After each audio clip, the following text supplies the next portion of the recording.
Hey, No, you gotta she grow up should not. sometime. Oh no. No, not with No, us. Don't do that. don't do don't do that. that. If you are a child listening, please go to your parents and say, "Stop this."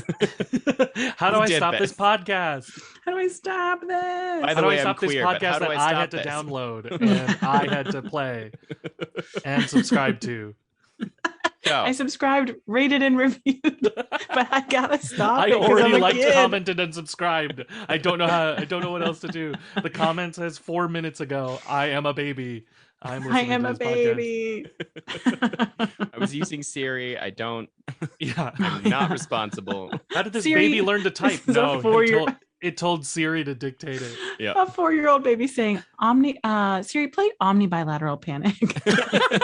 My adult friends can't say the name of this podcast. They're like, what did you just say?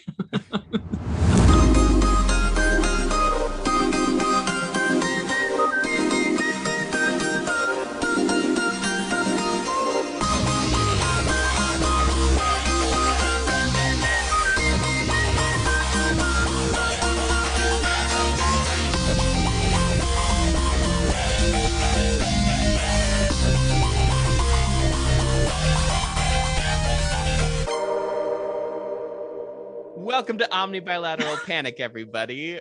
The spooky Halloween special.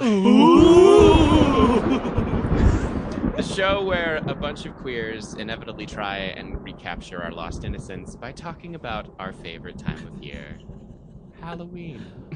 We really worked on that intro. Yeah, good. That went better than rehearsal, y'all. better than the rehearsal for sure. Better than rehearsal. Yeah, 100%. Is this your favorite time of year? I mean, I love the fall, but Yes. I have actually found that Halloween has fallen a little by the wayside, and I don't know if that's just me getting older and being too lazy because cosplays are so good now, and like I don't have 120 hours to devote to something that I really want. Oof. I wish I did. Yeah. But yeah, I mean, how do you all feel about Halloween? I love Halloween. It's great. It's Your so voice it's so sounds fun. so beautiful. Sorry, I just had to say Thank it 'cause it was you. like, oh, Thank the you so timbre. much. What are you doing? Work? Sorry. Jeffrey Tambor? No. No, the timbre of your voice. You know. Oh. I'm not doing anything. I'm not doing anything with it. I'm worried I might be sick, but I don't know. No! I have no idea. I have no idea. I'm still think doing I'm just- smoke. Yeah. I think I'm just tired. I think has this been happening lately to you guys? I will go out with friends and after talking for 2 hours, 3 hours, I'm much more tired now. I think we've talked about this before on the Yeah, podcast. very Like, much I'm just so. not used to talking anymore. Well, I mean, I used to be able to go for days talking and spending time with my friends. Now I need to go have a nap Yeah. after an hour. 100%. Yeah. Both the social Sorry, but- and the Mhm. Sorry. I think we're all a little bit Don't lower be today. sorry. Maybe. Circumstances. Maybe Yeah. because it's Halloween. Maybe because we're scared of spooky Halloween. Sorry, you were saying, David, is Halloween your favorite of holidays? I think so. I think so. It obviously it competes with Christmas for me and my family who celebrates it. So I know those are like usually the two big ones. I think those are the two people you know, right? Mhm. They either love Christmas, they love Halloween, or they love Halloween, or they just hate the holidays. Yes. 100%. Oh, Right? Yeah. Yep. I think Halloween probably Go used to be my most favorite, but now is second favorite to Crimbo because the music is good for both, right? Both of those holidays have a great music, Yes. It's true. and both have great foods, great special occasion wear. Both have like movies you watch around them. So that's, I think, the rituals around those two holidays are my most favorite. You Mhm. know, howling 100%. at the moon, watching spooky movies, eating good apples, pumpkin. You know, versus Crimbo, you've got like, watching Crimbo movies, eating cookies, hanging out, Yeah. singing carols, you know. Eggnog. Also good Eggnog. apples. Also good apples. Yeah, good apples on both. Did you put a fucking Anyway. Red Delicious in my stocking? I swear to Christ. No, I asked for an orange. Yeah, I mean, I basically think it's just because cosplay is hard. And I also have fallen more and more in love with fall and autumn and those rituals, like harvest rituals and those things, as compared to, yeah. And I've also just, I mean, I've been trying to be more aware of appropriated holidays, and like Halloween is totally ours as Americans now, but you know, it's also completely appropriated. And so I've just been trying to, you know, feel that out as an appropriated adult. from Celtics people like Samhained? I mean, all kinds. Oh, okay. Pretty much everyone has a fall solstice ritual. Sure. That makes sense. Yeah. Which brings us to the Salem witch trials. Oh my gosh. Fuck, marry, kill at the Salem witch trials. Funny story. Right Abigail? Now. No? Oh, okay. All right. Right now at my house, I have a descendant of the only visiting me. Whoa. Not a ghost, a real life woman. I assumed a hostage. Who's voluntarily here and enjoying herself. I hope. And she's a descendant of the only dude other than Giles Corey who was killed in the Salem witch trials. He wasn't crushed by stones like Giles was. He was just hung. But anyway, yeah, he was. That's my claim to fame. Hey-o. Your claim to I'm a friend. I'm the best friend of a descendant of a Salem witch trial victim. Woo! I mean, you're currently in closest proximity to the Salem most witch likely trials. witch. Yeah. Yeah. I'm not any close. I'm not closer. I than hope that. she is. Oh yeah. You know, Cameron, you know Olivia. course. I don't think I'm I do. calling out any edit her secret name history. Out. Edit her name out. You know. She's in witness protection. We can't let everybody know that one of the families of the witches No. survived. No, if she was in witness protection, she would be here. Oh yeah. Oh, that's right. That's right. We've already talked about that. Speaking Sorry, of spooky witches stuff. protection. Speaking of spooky stuff. Okay, so a couple of silly questions regarding favorite childhood Halloween traditions. Oh yeah. What was your favorite costume? What was your favorite activity? And how did trick-or-treating go for y'all? Ooh. These are great questions. Can I go? I'm ready. Yeah, go. I don't want to. I want to definitely hear both of yours, but they just popped in my head so quick. No, you won't. You won't. You're the only one answering. Please, Yeah, please go. Also, You're the boss. Yeah, nope. Listen, we know David's the boss. I definitely was a Teenage Mutant Ninja Turtle twice because it was so important to me. Hang on. So, You were. Hang on. Don't oh say it. yeah, I want to hear hang on. who you thought I was. Oh no, I'm trying to think. Donatello. I think you were. Damn it! I think you were Raphael. You're both. You know what? That's so funny that you both thought that. I believe. Were you Leonardo? This is the thing. I think I went as Michelangelo, my actual favorite one. But I need to go look at the pics. But Michelangelo was my favorite, and I think I insisted on being Michelangelo. Nice. I mean, it makes sense. Both times. Yeah, I mean, we both love pizza. We have a lot in common.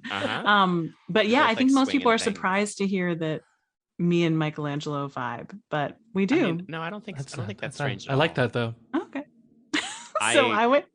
That was my favo costume. I love it. And then we went. So I lived on the south side of Pittsburgh, and there were a lot of bars. And my dad grew up on the south side, so he would take us to the bars where he knew we could get like king size candy bars. So he'd take us into the bars dressed up when we were kids. Mostly me, because Megan was pretty small, and Evan and Mara were tiny babies when we moved out. But yeah, I would get king size candy bars, and they always were like happy to see us in the bars.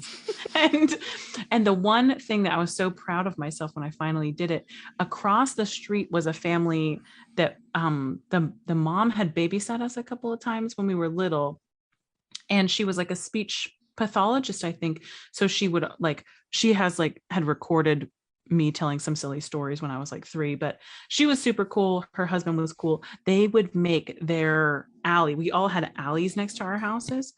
And they would deck out their alley. Their alley was covered too. So like it was spooky. It was dark in there already. And they would put in like, corn stalks, so spooky. But the dad was this super tall, like thin guy, and he would dress up and stand at the end. And so you had to walk through this, and they had like speakers in there. It was like spooky music and everything's scary. Yes, yeah, the spooky laughs. And so if you could walk to the end of their alley, that's where they had the candy. And he was there like dressed as Frankenstein or something, holding it.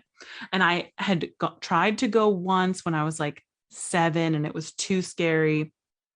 Finally, I think when I was like 8 or 9, I finally managed to go down to the end of the alley and get my candy. And I was really proud of myself, because also once I got to the end, and because I was very scared of what he would look like as Frankenstein. And then I saw him and I was like, oh my gosh, he's not really Frankenstein. He's a guy in a costume. I can tell.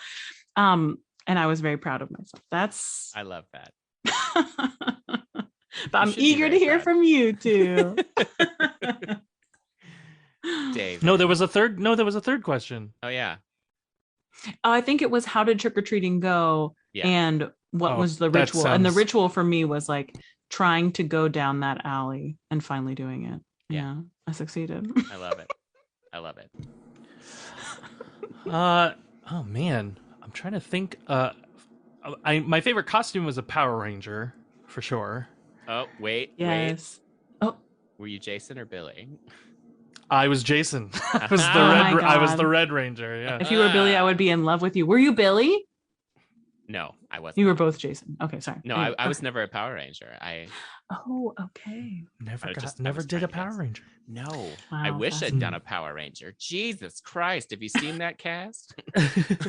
I mean, that's the thing. That's the thing now too. When you were talking about cosplayers, it's what's cool is that they make these costumes so you wear them for more than one day a year. Mm-hmm. You can use them multiple times. Yeah. But that also means you have to store them somewhere. Uh-huh. Yeah. Which I always think about. I'm like, yeah, I would love to do that. But I mean, already I've shown you. I have nowhere to put anything. You can sleep with it on your lofted bed. I'll put it under my bed once it's there. Yeah, because those costumes are probably going to help with the soundproofing too. Yeah. Oh, for sure. Yeah, I've been looking into curtains, like a soundproof curtain, so I can hang it as like under the bed, as like a bed skirt. I love it's like that. Over that. Yes. Yeah. Amazing. Anyway, I can't really think of a good. We didn't have very set rituals. It's not as ritualistic for our family as Christmas is, but a few of the Harry Potter movies came out during Halloween. Oh my gosh, yes. When I was old enough that we could go to the midnight showings, so we would dress up and go then, and it would be around. It was close enough to Halloween that it was like that's our Halloween celebration. There was always some party, some costume party or whatever to go to, and yeah, trick-or-treating was fun.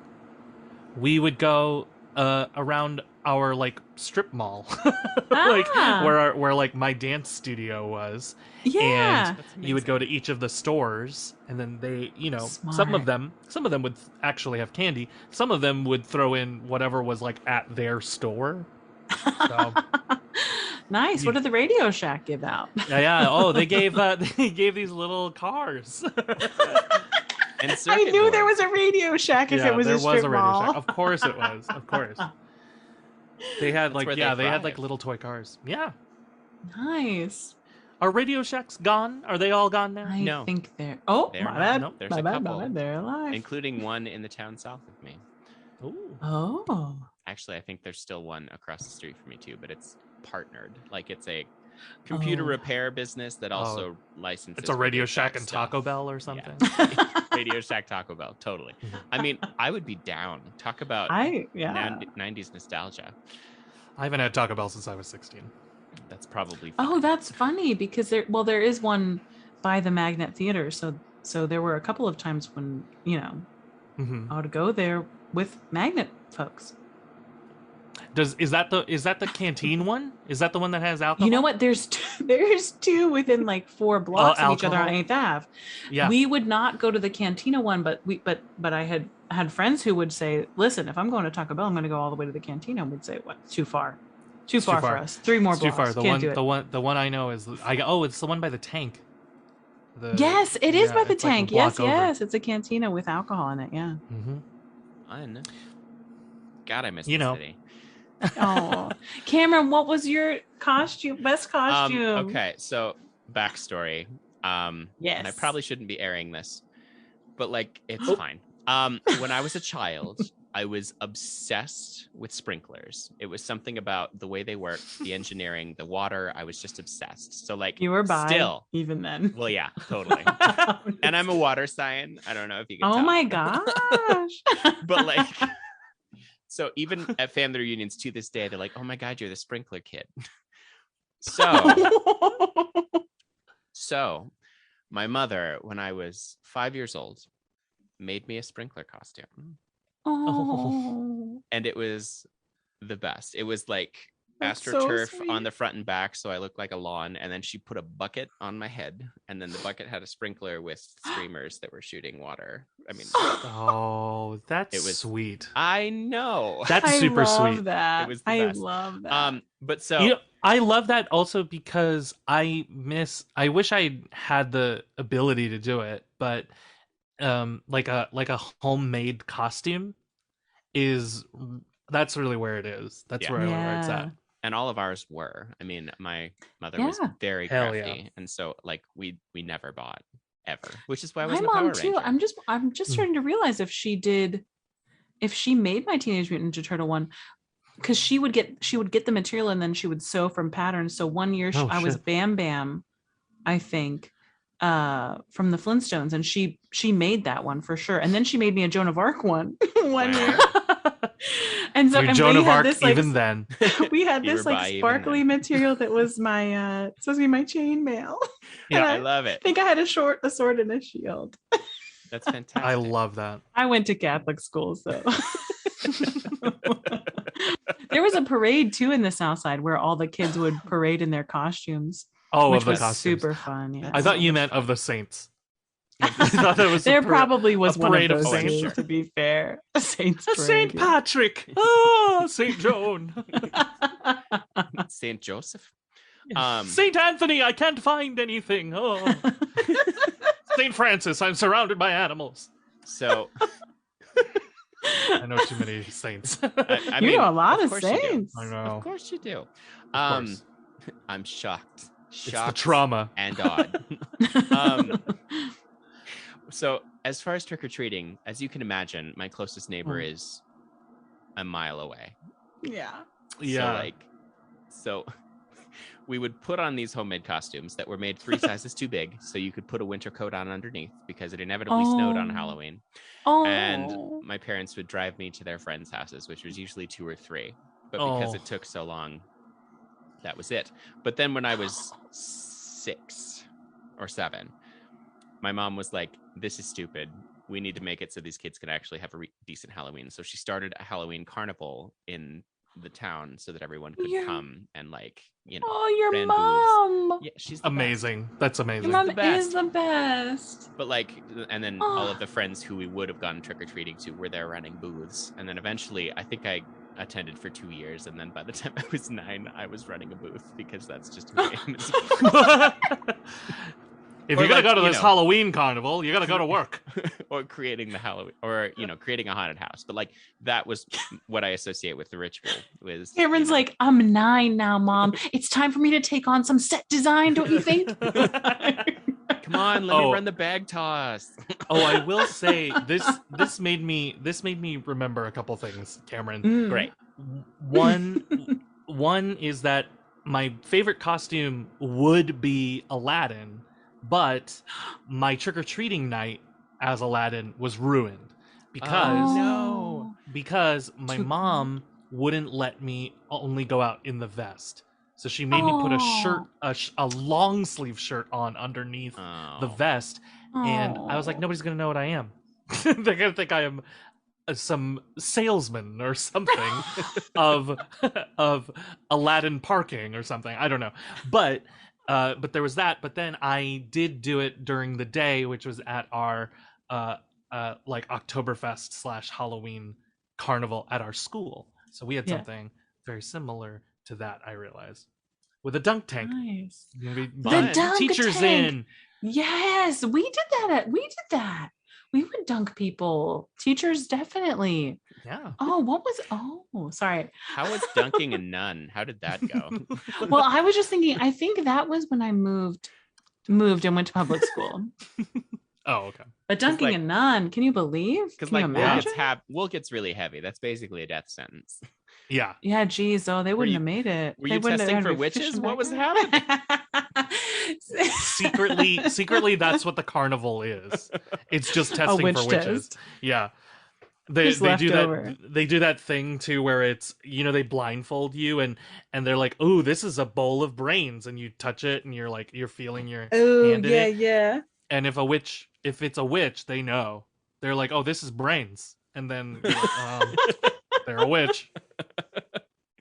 If it's a witch, they know it's brains. Meanwhile, it was like gummy worms, wasn't it? It was like spaghetti. Spaghetti, I think. Gross. Yeah. Or pasta, not spaghetti. That wasn't sauce. that would be too much. I was just gonna say, like, oh, messy. I can't even imagine. Oh, just these horrified kids with marinara sauce on. Yeah. Screaming for their moms. Oh man, that's the one time in my life that I think I was like, I'm psychic. I was a small child and I never, ever, ever won things at raffles, but they would do them at our school all the time. This was at Catholic school for sure. The nuns were like, you will learn that everything is just luck. I don't know. But they would do raffles and it's God sanctioned gambling. Yes. That's what it is. We did raffles at school, and one time, the time that I won, I was like, I knew before they said my name that they were going to say my name, and I was like, I'm a psychic, and I have extra knowledge that no one else has. I love it. I've gamed the system. I love it. I would have probably, if I really thought about it, I would have like turned myself in and been like, I think I might be a witch, and I think that's me. Please burn me. Please. Sir, please burn me. Please end my time on this existence. Ooh, nice flannel. Witch kink. Is that a thing? Is that a witch kink? Witch kink? I'm sure. Yeah. Witch kink. Oi. Ugh. Oi. Just accuse me of being a witch, and that's all I need. Say it. Fucking say it. Say it. Yeah, say it. You know you want to say it. You know that I know what brains are. So you've put 2 and 2 together. You know I would float in that fucking tank. Say it. Oh, no. Oh my goodness.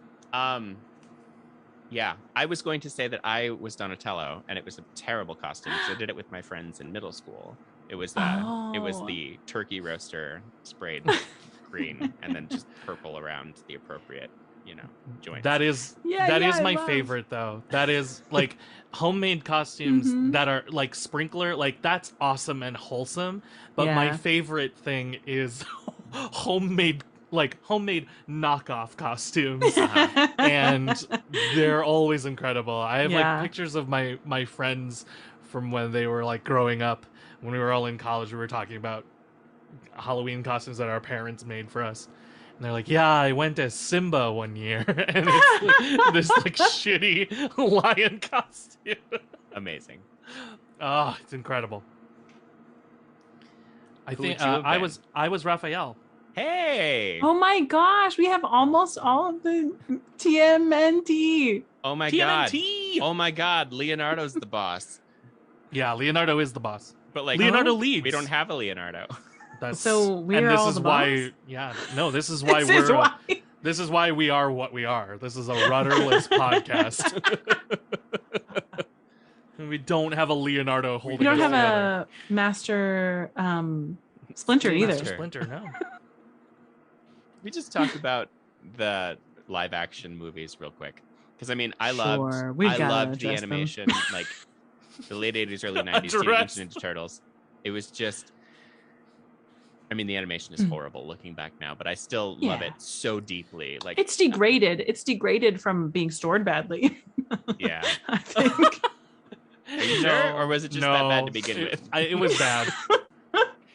There was just it was bad. They were selling. They were using it to sell toys. That's all. That's all it was meant to do. And all they succeeded. Here's one thing I'll say. I love the live action, the old ones, the TMNT. Yeah. From the 90s. From the 90s, yeah. Yeah. And the second one is actually true. Like, it's not good. I mean, but it's my favorite movie. Like, it's one of my favorite movies of all time. I agree with you because we get to see Super Shredder. We get to see Super Shredder. And then he gets crushed by a dump truck. And I actually I'm think trying to remember the second one. I actually think it's super interesting that because my TMNT trivia is TMN trivia. They in the first one, the first movie, that was stupid. Edit that out. No, keep it because I reacted so late. The first movie, they used their weapons, and people complained. They didn't want kids seeing them use their weapons. So TMNT 2, all of them have their weapons strapped to their backs or their, but they never use them. So like the whole opening fight sequence in TMNT 2 is in the store where they're trying to. There's like a bunch of stockinged bandits who are like stealing from this like mall at late at night, and so they go in and just fight them with like Michelangelo uses sausages, nunchucks. I think he's the one who also uses the yo-yo. And Leonardo uses his swords once, and he takes them, he throws them up into the ceiling, and then he swings from them. Wow, but he doesn't hit anybody with people. Them. No. That's fascinating. Yeah.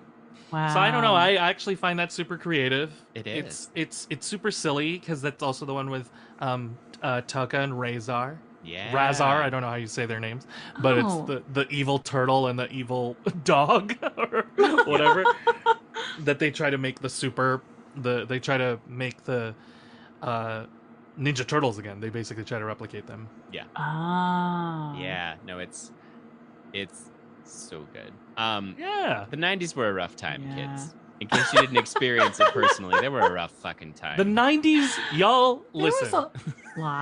Listen, my baby queers. It was an insane time. It was. It was truly an insane time. It was the time. I mean, maybe this was like late 90s, early aughts, I guess. Yeah. But it was the like jeans cut to just above your pubis and crop shirts. Yeah. Low rise. Am I jeans. right? Like it was low rise jeans. It was like hip bones out. Yeah. It was not a good time to be a child to like try and look like that. Or wear clogs. No, it wasn't a good time. The music started with grunge and ended with boy bands and girl bands. It was just the best. Right. The best. I mean, boy bands and girl bands. Name a better decade of music than starting with grunge and ending with NSYNC and the Backstreet Boys. 98 Degrees, New Kids on the Block. 98 Degrees.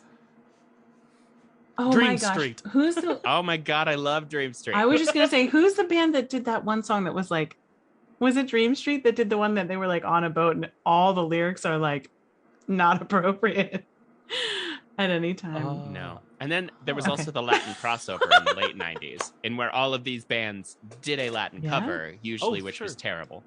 Yeah. My favorite is 98 Degrees is Una Noche, which goes, and I quote, "Give me just one night. Una noche. One moment to be by your side. Give me just one night. Una noche. Una noche. Una noche. Una noche. They also cha-cha in the gosh. choreography They when sure they perform do. it live. Whew. Wow, I missed that. It's a time. It's I quite was a time. too It deep is. in the NSYNC fandom. Oh no. Oh god, are we gonna fight now? No, we don't need to fight about it. We don't need to fight about it. No. I was a child. Because- I loved well, I Lance mean- Bass, I'm obviously. Oh. See, because I was a Backstreet Boys kid. Yeah, but I think I think that makes sense because you probably got. I'm just suggesting this. Being in Wyoming, I'm projecting. we're the on you. same. We're the exact same age. So We are being the in exact same age. Wyoming, like you are, you probably got NSYNC later. Like I got them at just the right time for me to switch over to NSYNC. Nope. They were exactly at the same time. I just liked the harmonies of Backstreet Boys better. I thought Backstreet Boys were fine, and I liked them until I found NSYNC, and then I was like, oh wow, Lance Bass. Ooh, Lance Yeah. Bass. Ain't no Lance Bass and Backstreet Boys. So It's true. There There isn't. was not. And you have Justin, little baby Justin. little baby Justin with ramen noodles on his head. Yeah. That was also. He did I have think little ramen noodles on his it was head. also a bad time. It was a really bad time for hair. And It was a fashion. bad time for hair. Oh, mean, I had- frosted tips. No. I no. had so many frosted tips. Oh, so we many. need pics. Oh my gosh, put some pics on the Insta when this Yeah. episode drops. Only pics. Yeah. Spooky Put some Halloween. Speaking of spooky Halloween, our Tween spookiest millennials. 90 looks. Oh, My spookiest look was definitely involved some clogs that I begged my mother for. Black oh my clogs. goodness. I wore them every single day of school, and Oh I my thought I was hot God. shit. of course.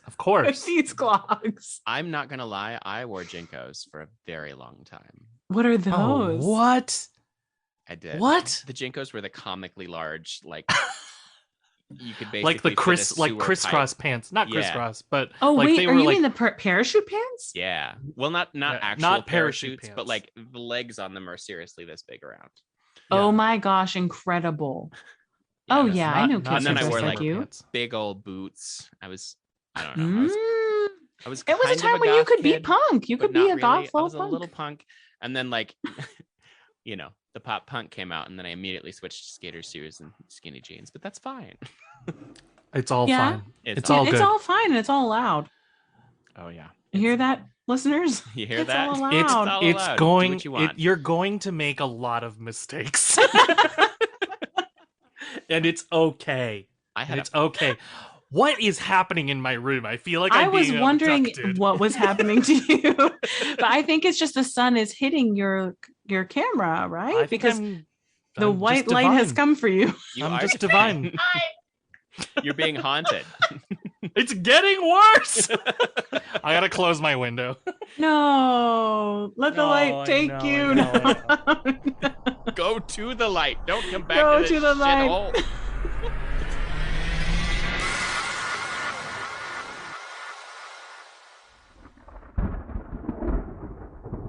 What are you going to be this year? Am I interrupting anything by No, asking you're not that? interrupting anything. Since You're always interrupting something. always, Jesus, it's a It's good thing you're the always- boss. Yeah, you're always interrupting somewhere. I'm one man interrupting. It's because Yeah. it's because none of us can be bothered to include other people in the conversation. Yeah. It's fine. Everything's fine. I for years now, ever since I shaved my head, have wanted to take advantage of that. So like, I have this list of villains that I've wanted to do, but they all involve a shit ton of work. Voldemort. Great. Oh, Except I would wow. have to do full makeup and a prosthetic piece, so you can't. You have see to my get your nose Right, removed. I You would. have to right. get your nose removed. Yeah. You would have to split Completely yourself into like 7 souls. Yeah, you have to put yourself into a Horcrux. tiara I mean, and that sounds great. a little orphan boy and a snake, a giant snake. You there, orphan boy, come hither. What day is it? Why, it's Christmas Day. I'm going to put my soul in I you. haven't missed it. The one as big as me. One of my favorite parts of A Christmas Carol, which will be happening in such a short time. Oh but- yeah. Oh. Oh yeah. We're already there. We're gonna have a holiday special as well. Yeah. What does a Halloween Christmas Carol look like? A Halloween Carol. What does that Halloween look Carol? like? I don't know, but I'm in. Oh. The ghosts are just there. The ghosts, yeah. I guess The ghosts make a lot of the sense. ghosts at don't Halloween. change. Actually, the ghosts oh don't no. change. No, I know what it is. The ghosts are hanging out in eternity, all of them. Uh-huh. And they're like, Oh. oh my God, have you seen how this asshole has been behaving? We have to do something. What's his least favorite time of year? Christmas. Great. Let's start planning. And it's just literally And the it's the planning, planning of for everything. Christmas Carol. Oh Aw, shit. but maybe they save somebody else who's a Grinch of Halloween. Yeah. A Grinch Oh. of Halloween would like keep their lights off and pretend they're not That would- home and not give out candy, right? That would also be to Scrooge. kids. Yeah. So it's just like we gotta rewrite it. We gotta. Are make we gonna this. do this again, Ebenezer? I- I swear to Christ. I truly think Christmas Carol is like, oh, I just always will return to that. What an incredible story. Sorry. It's amazing. It's one of my very favorites. One of the And very it's best ones. spooky. I love that about It is Victorian storytelling is everything is spooky no matter what's happening. Yeah, there's a Wuthering lot of Heights, ghosts. so fucking spooky. There's ghosts in that. You're like, oh, you want a romance novel? Take some ghosts too. Those Bronte sisters, I tell ya. Well, there was a lot of Fuck, Mary, kill the death, Bronte a lot sisters. of- Go. They're all dead. Like they were all dead. They were all sickly. They were all I'm dead while sorry. walking. They- Like, I'm sorry to say. Like oh my gosh, you read Jane Eyre and you're like, how painful. wow. And then you're like, this Wow. is real life. Tessa I'm Tessa sorry. really out here shaming the Brontes. I just feel bad for them. I feel bad for them. So sad. Charlotte, Emily, and the lesser third known, Doris. I'm kidding. What was Doris the third one's Bronte? name? There was a third Oh, one. there was a third one. Isn't it- Out of like 9 though. Do you know what I mean? Like Yeah. that's why I'm sad. Okay, so there was a Doris. It's fine. Emily, Charlotte, Janice. Charlotte, I think it's Jane? Janice. Oh, no, not No, because they wrote Jane Eyre, so no. I also can never keep track of who wrote what. Yeah. Oh yeah. I'm like, one of the Brontes did that. Isn't one of them Bronte? Bronte. Yeah, Bronte, like Mario. Oh, the main four, right? Mhm. Charlotte, Mhm. Elizabeth, Uh-huh. Anne, And and Maria. Maria. Okay. Do they have more? They have more siblings? Oh, they I had- didn't know that. There were There's a so lot. many. There were so many Brontes. many. You know what I just learned? They- Do you know what I just learned literally this weekend? What? It's one of those things. Okay. I feel like when you say I just learned this, it's more like something that I've just absolutely never given any thought to. Do you know what Okay. I mean? Mhm. So Yeah. like 100%. it's not like I'm stupid and didn't know this, but whatever. But we were in Prospect Park. A friend of mine. We were waiting for another friend of ours to meet us, and I pointed at a tiny creature and said, "That's the smallest squirrel I've ever seen."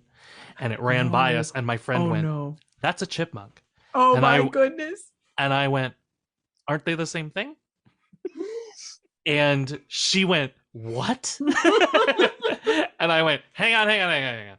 I just thought either I didn't think about it until that moment, but in my head, I guess I had always either thought a chipmunk and a squirrel are just regionally the names for that kind of creature, or a chipmunk became a squirrel, like a chipmunk's a baby squirrel. Oh, And she was like, "No, but they have like a bushy tail. They look totally different." And I was like, "I thought like a chipmunk gained a bushy tail in adulthood, and that's when they became a squirrel." Oh my gosh, David. I mean, So that's let not this be a lesson. unbelievable. Yeah, it's not the craziest thing. It's not like I It's believe not the like craziest thing. it's not like I believe like But a it is duck funny. became a beaver or something. It's like I believed that they are related. They are related creatures. They are. Right?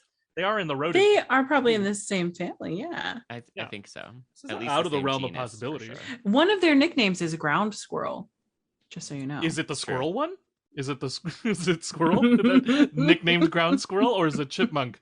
If a chipmunk is nicknamed ground squirrel, then I feel like I have a case for my viewpoint is valid.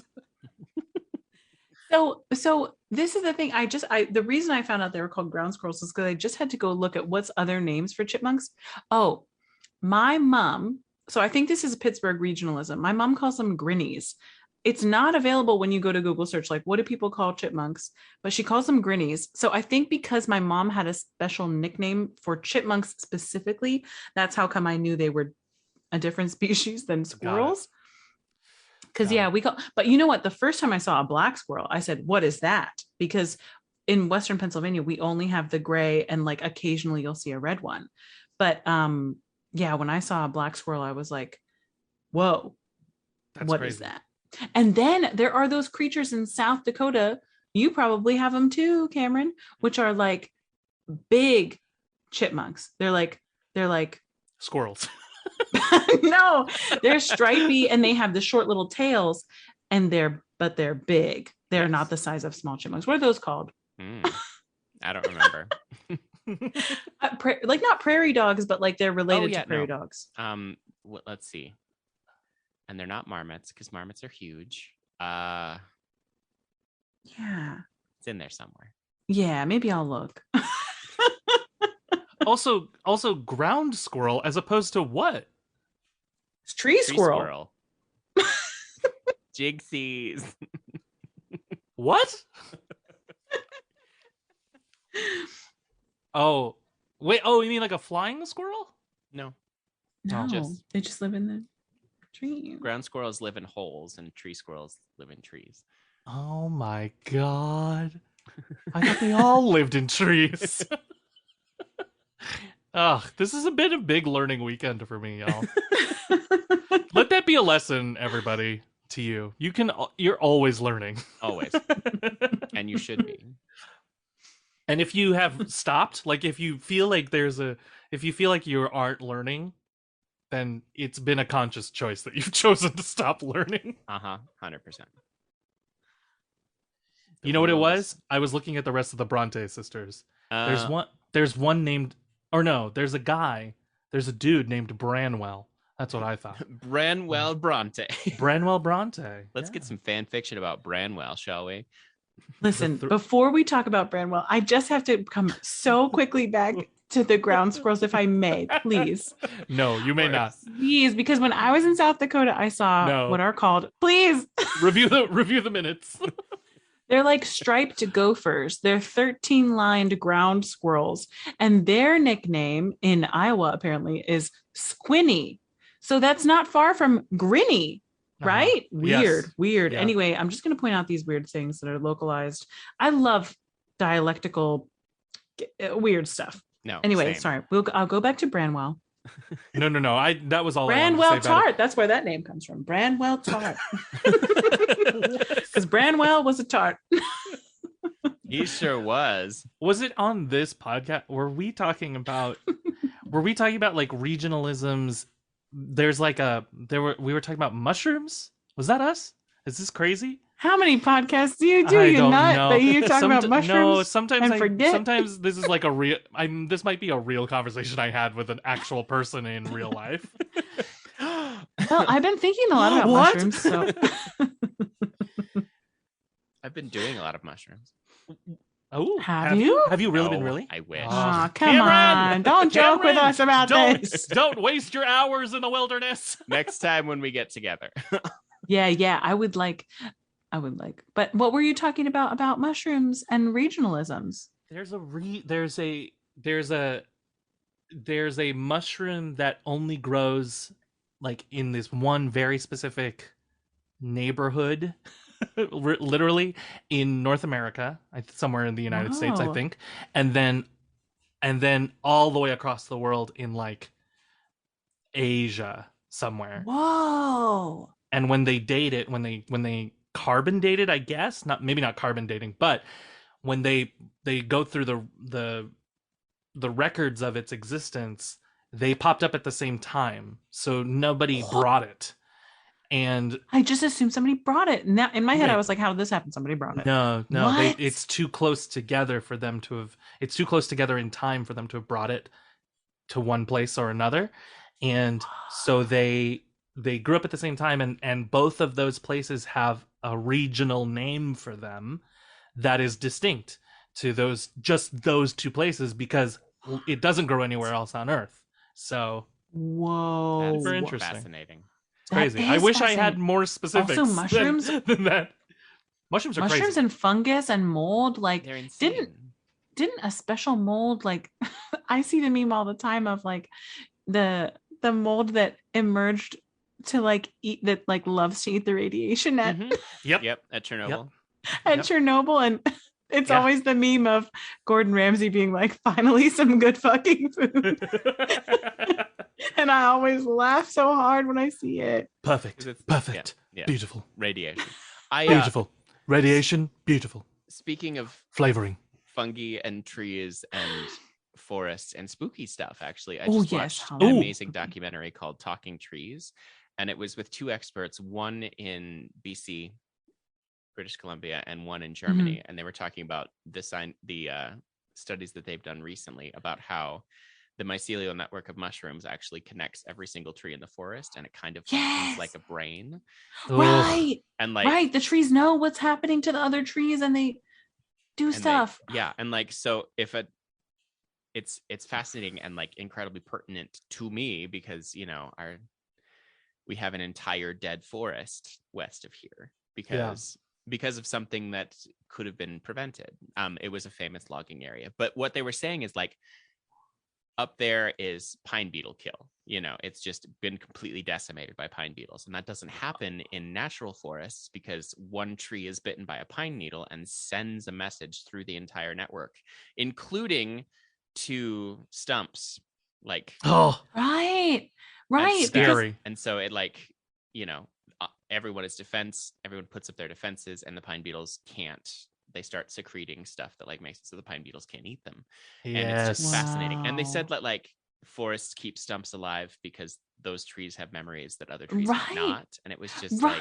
like I fucking When they shit. talked about how like trees will keep their neighbors alive Yeah. that have been like chopped down or fallen down, but they like keep it alive. I thought that was so fascinating. Yeah. And then also somebody was pointing out that like albinism happens in trees, and the trees next to them, the only way an albino tree could survive is if the trees next to them give them nutrients through their roots, because they can't make any food on their own. Yeah. So they were Right. like, Oh, right, yeah, yeah. when you see like it happens, and you know that like there's a network of trees keeping this other plant alive, that because it That's can't live on its crazy. own. It's insane. Fascinating. I'm fascinated. But Yeah, yeah, that's trees, spooky too. trees and plants and fungus especially. Yeah. It's like we don't know what we're doing. We don't deserve we it. don't deserve understand it. anything. We don't deserve anything. But yeah, the reason that like this forest is now completely decimated is because actual forests have all kinds of different species that are codependent and like thrive. Yep. And when this was cut down in the 30s through the 50s, they were like, let's plant one tree, it'll be fine. Yeah. And they did, and now they are all Right. dead. Every Right. single one of them. Because they didn't have any communication network or Well, and I mean, there's no wasn't any biodiversity. diversity. Yeah, there was no biodiversity. So like, one type of tree. yeah. Oh, I see. Yeah. Oh gosh. Very few, right? Because it's like very few forests on Earth are entirely one type. species of tree. Yeah. Right.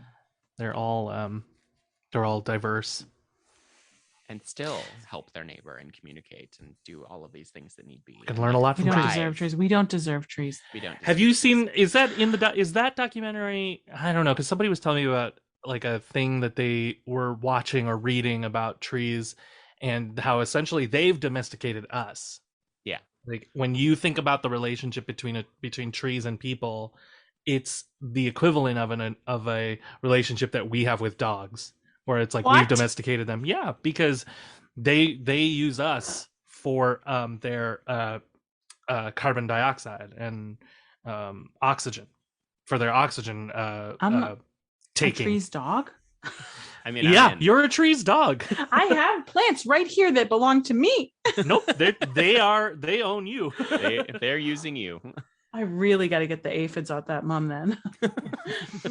That chrysanthemum is very mad at me as a dog. This documentary was called Talking Trees, and I would highly Where recommend. can we find it? Because I want to watch that. It was available for free on Prime, but I'm sure it's available on other as well. Talking Trees. I will watch the shit out of that. I just get very excited. I think plants and trees are so fascinating. They are. They're remarkable. Well, and the fact that we're like, ancient bisexual druids. Yes, Tessa. we of course we love trees. Of course, we're ancient bisexual druids.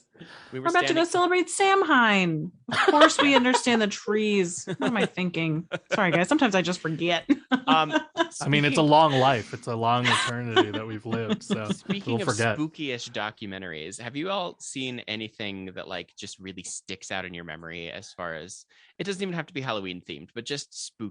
Like, and I'm not talking Ancient Aliens because that's spooky all the time that we've let it happen for this long. But they're not real. They're not real, folks. Like my favorite. They're just racist. They are real. It's just the creators are racist. Ghosts aren't real. Aliens aren't real. Aliens have been here. Sorry, go ahead, Cameron. I mean, I have an alien story too if we're gonna go there. But I watched a documentary and it was probably 10 years ago. And it was with what is his name? He was in every Egyptology documentary there ever was. Oh my gosh, I know who you mean. He's the head of the museums. Yeah. His name is, oh my gosh, I wish I could remember his name, but he's got white hair and he's very handsome, but he's like, and his voice, and he's like, and his he's dialect, good. It's just, he's an exceptional presence that we're not worthy of.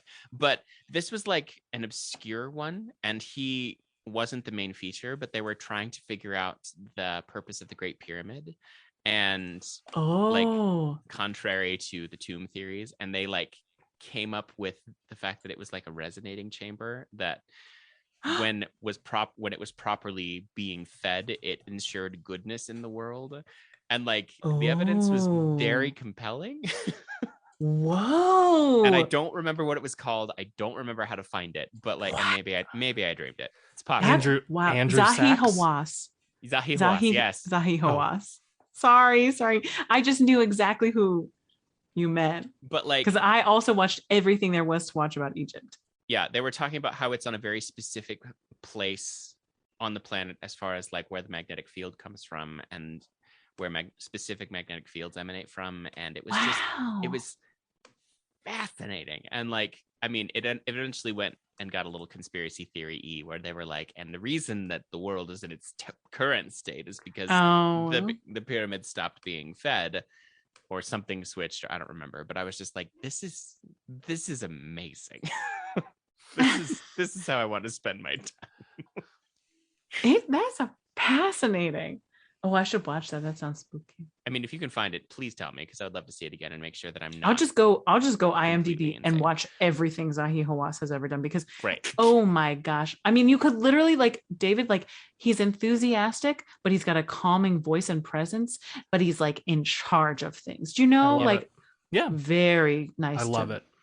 Hang out with him in a documentary. Do either of you have any documentaries or like, I don't want to say conspiracy theories because I don't want to go there, but but like things that stand out in your mind as far as spooky, can't get rid of, sticks in your head going, David. Spooky, can't get rid of.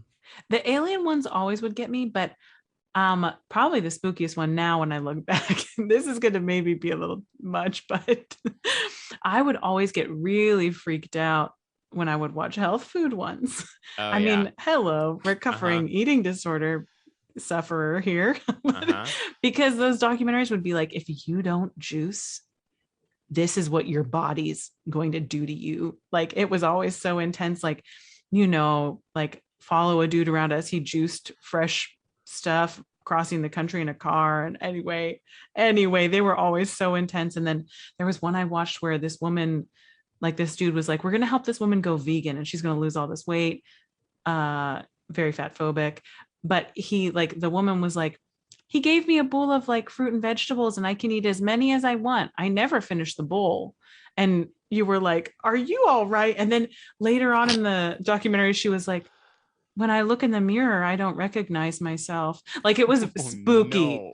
She Ooh. looked like she was not having the time of her life. And then she was like, I had my friends and family over and cooked vegan food for that. Like I'm saying, like going vegan is totally an option for folks and very fun and good. But like for this woman, I don't think she was having a good time. No. She was like, my friends and family came over. Like she seemed like she had turned into a different person. It was weird. It was like the equivalent of like conversion therapy. Yeah, He's a vegan yeah. zombie. Yeah, absolutely. With the undead. When she didn't recognize herself in the mirror, I was like, she's not happy about this. I was watching it to be like, yeah, let me see if I can go vegan and do Whole30 at the same time. I was like deep in, and her how spookily she said she didn't recognize herself made me be like, hold on, do I have a problem? Hang on. Therapy is great. Therapy is great. Cannot recommend enough. We're going to do this every single episode, people. Maybe BetterHelp or Sponseless. Go to sponsor therapy. Oh my gosh, go to therapy. Go to therapy. Yeah. Oh, will therapy sponsor us? That'd be great. The whole concept of therapy. Can you give us our month free? I mean, I think us being here together is a direct result of therapy. So, oh yes, truly. So yes, we are sponsored by therapy. I also like tend to get really sucked into the cult documentaries because like we tend to have this separation. We as Americans who think we're better than everybody else tend to just think, oh no, it couldn't happen to me. But like these are all normal, intelligent, usually fairly well off people who like have done well for themselves and who would be considered pillars of the community. And like something happened in their life where they just snapped and needed hope. And this person always gave them hope. And like that's what terrifies me. That's what I cannot get past. Yeah. Because it's like, oh God, we are all literally one broken twig away from being in a cult. Dang. Hence Trumpism. But it's true. But like, yeah, it's something when they're on, I cannot do anything but like stare at the screen. It's that kind of hypnosis. Normally it's like, when there's a documentary on, I'm doing other things, I'm working, I'm having a great time. Knitting a little, maybe cooking, but like whenever it's one of those, it's like, oh God. I can do nothing else but watch this. Yeah, watch this. I can't think of anything creepy, but that makes me think of two documentaries that I've watched where I was just like slack-jawed watching it the whole time as opposed to doing other things. Same, Cameron, I will do other things while I'm watching stuff usually, but Jesus Camp, is that what it's called or something? Or it's called like, I don't remember what it's called, but that's the cultiest of cults. And I've been to in my youth have been to things that were bordering on this, and so watching it as a documentary, and like the thing that always gets me is there's like sequences in that documentary about like all the kids coming to the place and having them all talk to God out loud and all these things. It's like if you turn the sound down, if you turn the sound off and just watch the video, like that's the propaganda they play to be like, this is what they're doing. This is what terrorists do, like religious extremists. And they're, do you know what I mean? Yeah. It's like they to feed the fear of Eastern or Middle Eastern or just not Christianity. They will play these things that are like, look at how fervent and crazy and impassioned they are. And it's like, you're doing the same. You're doing the same thing. Yeah. So it's fascinating and it's scary. Yeah, no, it's terrifying. Yeah, that is scary. And then the other one you made me think of because of cult, Wild Wild Country. Did you guys watch Wild Wild Country? No. It was like a guru came to the United States and set up like an independent uh, uh, uh, state. Community? Community Wow. within another community that existed in like Utah. I can't remember, Oh.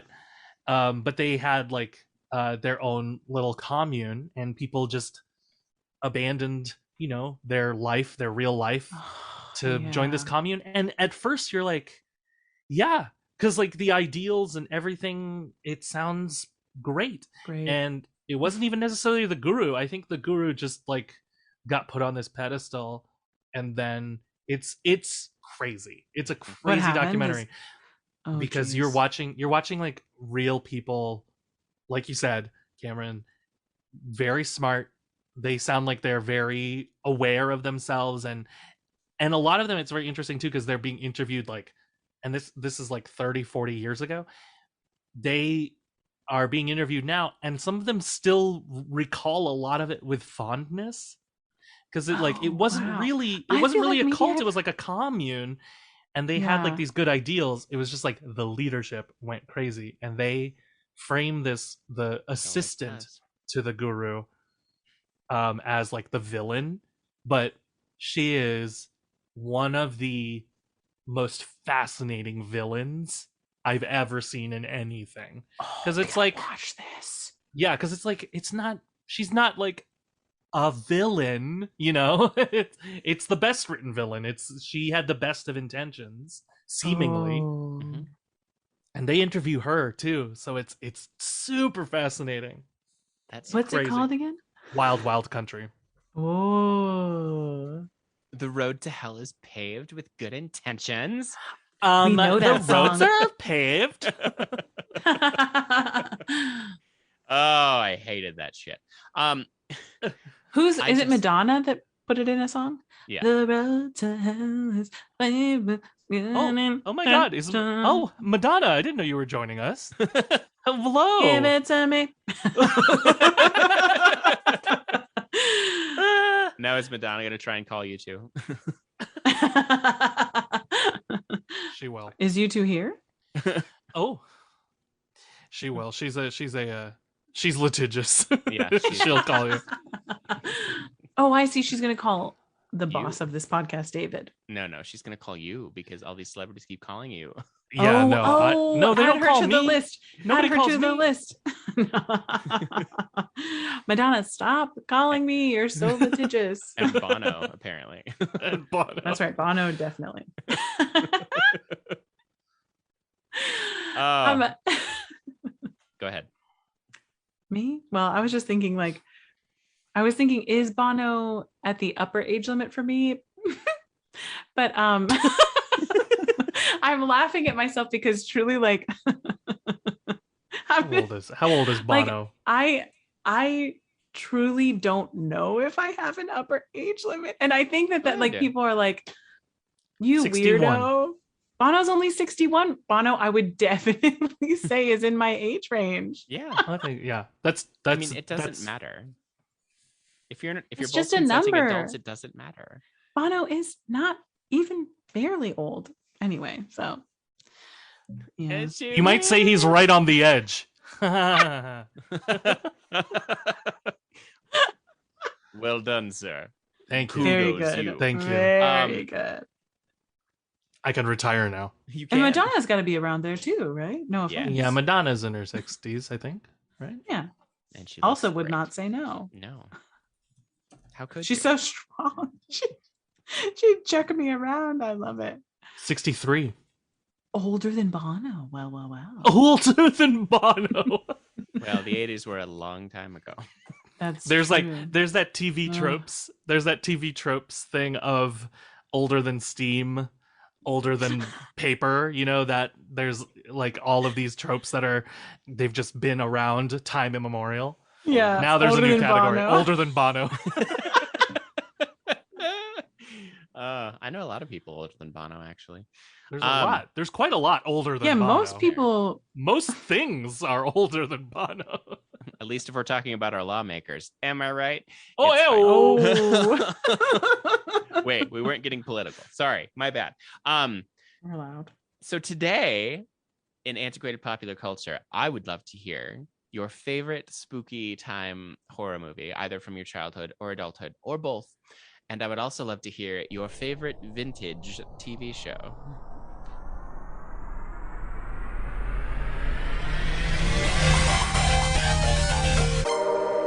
I love Nightmare on Elm Street, and I love so that good. whole Very series.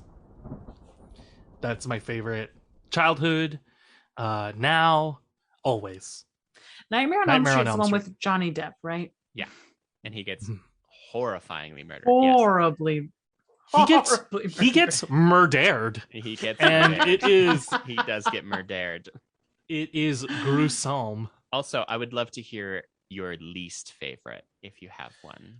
Because I definitely fucking have one. Because I'll also just say very quickly, there's a quote out there that is about Superman and Batman, and about how much of the media that presents Superman and Batman stories, they are better characters than the stories that are presented of them. Like, they are transcendent of those stories. Yeah. And I think Freddy Krueger as a character also encapsulates that. They are better than a lot of the Nightmare on Elm Street movies, because it's such a terrifying thing. What are you going to do about your dreams? You know, you can't get out of there. You can't get out of there. Try. You're stuck.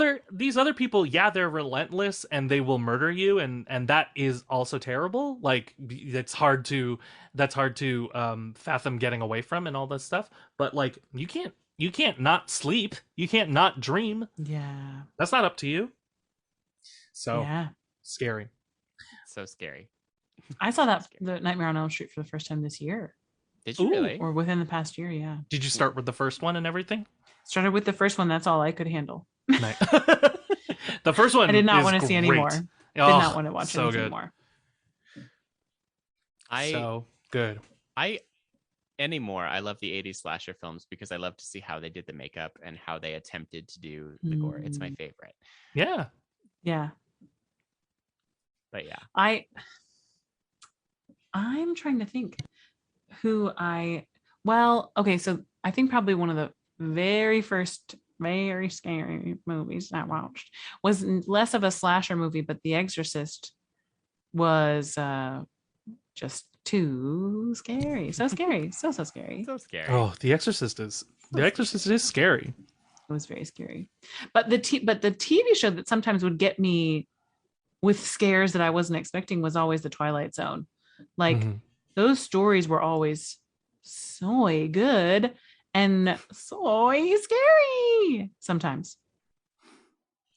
100%. My favorite thing about the Twilight Zone is that, like, Black Mirror gets compared to it a lot, but Black Mirror tends to be moralistic. It's moral driven. Ooh, and fascinating. And a lot of Twilight Zone is just Rod Serling going, "Wouldn't that suck?" And then that's the end of the episode. Yep. Aren't you glad you're not this guy? Because it's not, because it's rarely like a good guy, bad guy kind of, or good girl, bad girl kind of thing. It's just like, well, that's one possible reality. Yeah. It's like, like society is to blame, but you know, it's kind of up to the watcher, the listener to be like, is that our society? Or how close are we to this? You know, beauty, is that in the eye of the beholder? Oh no.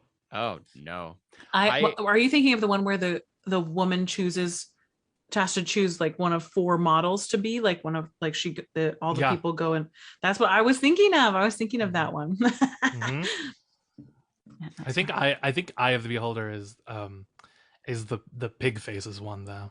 Yeah. Oh, gotcha. But even that one, I mean, even the ones that have the morals, it's still like Rod Serling being like, "Wouldn't that suck?" And then like the end.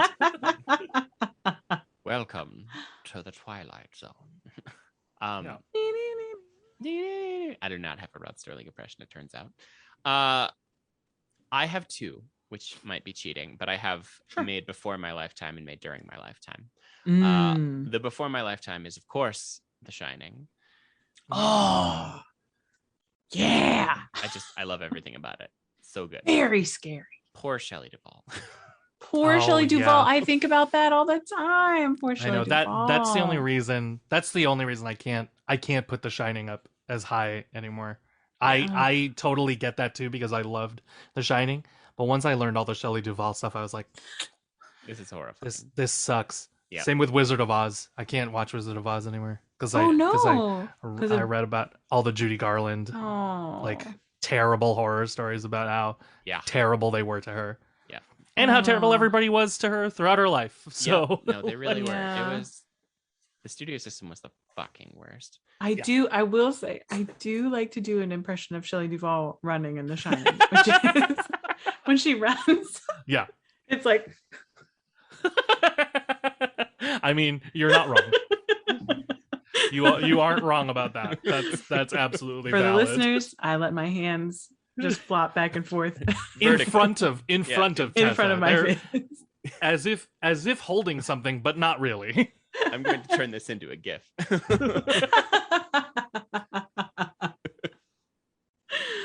It'll be so popular. The Shining is great, though. It is fantastic. I mean, it's one of those moralistic gray areas where it's like, how much are you willing to sacrifice for your art? Mm-hmm. Remember that whole Roman philosophy where they're like, it can't actually be theater unless someone dies. Wait, for realsies? Oh yeah. What was his name? He was a playwright who wrote everything to only be performed once because everyone would die at the end. Huh? What was his name? Shit, I'll think of it. Nero. No. No, I didn't say set the motherfucker on fire. My other one is The Others, which I constantly return to. Nicole Kidman's The Others. What That's nationality? Right. What accent is she trying to do in that one? We're not sure. Was the original Others like a Scandinavian fellow? Is it? A Scandinavian movie? So. My bad. I just always am sure that Nicole Kidman is supposed to be another accent in a movie, but she refuses to do accent work, so it just never happens. Yeah. I mean, hello, I'm Nicole Kidman. I'm Russian. Wait a second. She certainly never sounds Australian, though. Das Vidania, friends. Never. Hello.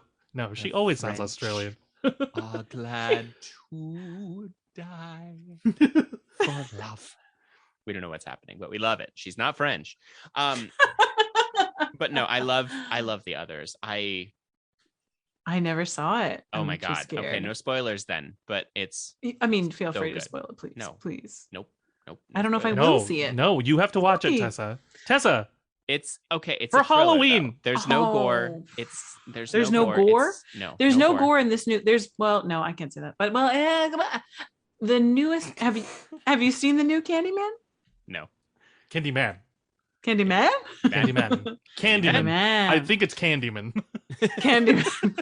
Have you seen the new Candyman? Saul Candyman here. No, you both should go see it. Saul Candyman, lawyer at law. No, that's not right. Esquire. Saul Candyman, Esquire. The new Candyman is very good. There are barely anything you could call a jump scare. Still extraordinarily terrifying. Yeah, that's you've got a movie with mirrors and you didn't do jump scares. Like, that's good directing. That is good directing. Because that's overused. It's overused though. It's a cliche that it'll come back. Yeah. Oh, it's a cliche that it's nice to let it go for a little bit. Yeah. Okay. It is used in place of good filmmaking. 100%. Yeah. Most horror is used in contrary methods for good filmmaking. Yeah. And that's okay, you know? It's fine. Not everything needs to be exemplary. Fine, speaking of exemplary, what is your favorite vintage TV show? Spooky or not? Oh yeah, that's why I mentioned Twilight Zone. My bad. Oh, I love it. I like the Munsters too. Oh, I love the Munsters. Mine is Bewitched. Yes. Because we have a lot of FMK for Bewitched. We definitely will. Bewitched is pretty good because of the cast, first of all, and because of all the queer coding they did. Yeah, they did a lot of work. like in one of the first episodes, there's a bunch of witches sitting around together having a tea party saying, I wish we could just come out and tell everyone. We're good people. Oh. And it's just, it's wonderful. Wow. But also the cast. I mean, Yeah. Endora. Enough said. Oh my gosh. You have Endora, you have Paul Lynde. You have Paul Lynde. Like it's barely a queer coded cast. No, it's a pretty queer cast. It's a pretty queer cast. Even the dad was say. like cool, right? He was like he came Yeah. in and he was always like, hello. It was Maurice. Samantha. Everyone was super gay. I try and do the nose thing, but I just move my mouth. But I can make my nose move like up and down, Hey. like a little bunny rabbit. Whoa. So I guess I have a question for you then. Dick York. or That's Dick also Sargent? Nicole Kidman. Yes, it is. The Bewitched. Oh, The Will weird, Ferrell? not a remake Yeah. thing. But kind of. I a hope remake. I hope nobody forgot that happened. Oh, 'Cause I'm reminding you. I mean, I now. just everyone did. to know. I refuse to let anybody forget that I happened. apparently blocked it. Dick York or Dick Sargent? Which are the dicks? Who was the second one? Dick Sargent. I think he's my forever Dick. Because That's the shirt. you know he but Dick York, I remember his face and I remember the expressions were incredible, but I think Dick Sargent had like a wholesomeness, didn't he? See, when I was younger, I thought Interesting. that Dick York was too much. I thought that he overreacted to everything. I thought that it was, and I mean, if I'm being honest, I thought Dick Sargent was more handsome. But Okay. as I have aged, I am actually more of a Dick York person. And the reason is that Dick York always comes, he does get exasperated and the facial expressions are incroyable. But like it always comes from a place of love and genuine appreciation. Whereas Dick Sargent's kind of a dick. Yeah. Oh, I need it's to a do little a bit rewatch. snarkier, it's a little bit sassier, and there's always just this undertone of annoyance. Whereas there was never that with Dick York. Oh, you don't want to be annoyed with your wife all the time. No, God. I don't remember Dick Sargent's Darren being as physical. No, Is he that wasn't. wrong? He stood He there. kind of just stood there more, right? He stood there like- and gave sourpuss face. Like what's amazing about Mm. Dick York, and I guess also what led to him being taken out of the role, he had to step down from it, was because like he was so physical and it was so crazy, Yeah. and he just would like commit to all those bits. And I don't know, I love that. I like that a lot. Yeah. He had a very there was a much more Desi Arnaz quality Yeah. to it, There where it's like Oh, good call. where it's like Desi Arnaz is it's overacting, but it's not really overacting. No, it's still within the realm of believability, and it's Yeah. charming. yeah, It's not, the charm. it doesn't make you go ugh. It makes you go ah. Yeah. Like you can believe it. You can believe that these two like each other, love each other. Except I'm still mad at Desi. I can't- Well, yeah. yes. I can't believe they were supposed to be like 23 in the show. What? Yeah, they were supposed to be like 23. Wait, what? Oh my gosh. Uh-huh. Well, they're supposed to be in their 20s with their Yeah. first. How old are Ethel and Fred supposed to Oh be? no. Sorry, not Lucy and Desi. Oh. No, Oh, I'm talking about Darren and Darren and Samantha. Yeah. Oh, even still, so. They're Oh. supposed to be still. like 23, 24. No, This is with their a house. first home. The what? Yeah. And well, since he's an ad executive, he had just Oh, of graduated course. college. They just got married. And so this is their first house. And it And was- they're like 40. yeah. Yeah, they're like 40. And good The for only- them. The Good for only thing, them. the only thing that would make that even funnier is if you told me that Larry Tate is supposed to be in his 30s.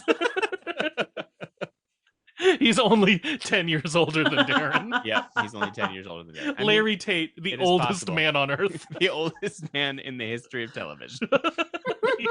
he's so old. He's so old. Y'all, I know it's the Halloween episode, but we have to we're doing that thing now where we record ahead of time, like we backlog, so we have to do that. Can we just acknowledge in real time, speaking also of old TV and whatnot, Ed Asner. I know. Oh, Oh. yeah.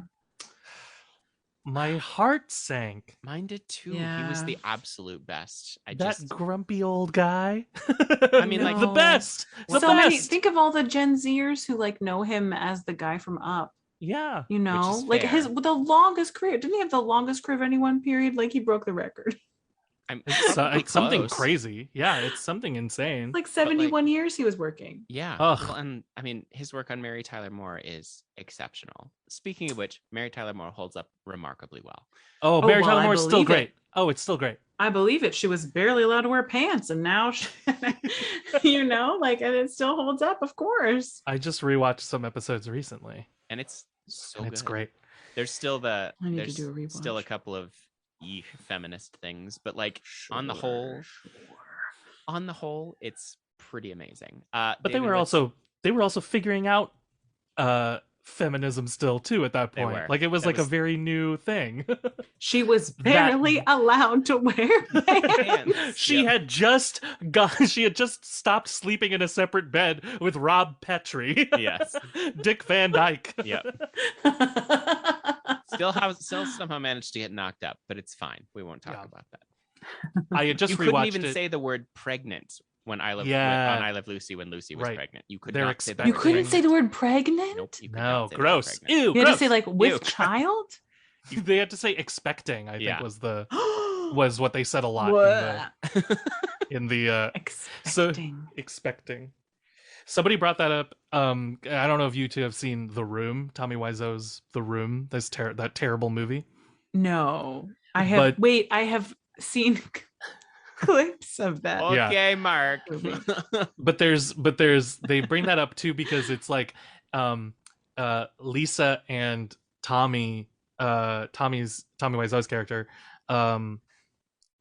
whose name is Tommy. That's not right. I think it's something else. Doesn't matter. Who fucking cares? But they keep referring to each other, and then like other characters around them keep saying, my what is it?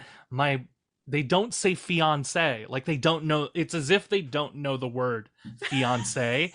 And so they're like, my engaged Betrothed? girlfriend. Yeah, or betrothed or whatever. I can't remember what it is now. But they brought it up and somebody pointed out once, it's like, it's as if they're being censored. Like it's an I Love Lucy situation where it's like they can't say pregnant. Pregnant. Yep. They can't say fiance. Yeah, and I just don't remember what it was now. Engaged. It's been a long time since I've watched The Room. But I was gonna say That's fine. I watched Mary Tyler Moore recently because Cloris Leachman was in January. She was. She died in January. Oh, Also one of my gosh. very favorites. Just That's her right, entire there's career is only- remarkable. Is there Even all the Betty way only to White- one? Raising Hope. Betty White's last Betty one White's the- standing. Right. Oh, geez. I know.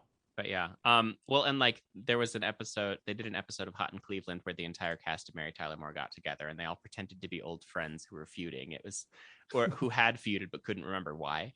And it was the best. Oh, I love it. And You know they what? all I still looked have a amazing. search bar open because I'm still trying to find it. Carol, Carl, Whoopi, and Robin. I'm still trying to find it. I refuse to just close that tab because I'm sure I'm gonna find it somewhere. We'll find The it thing somewhere. is, yeah, I'm the thing is that sure. I've found it, but it would be like I would have to like basically call up an institute and be like, "Can you send me this thing?" I don't know if they've even digitized Whoa.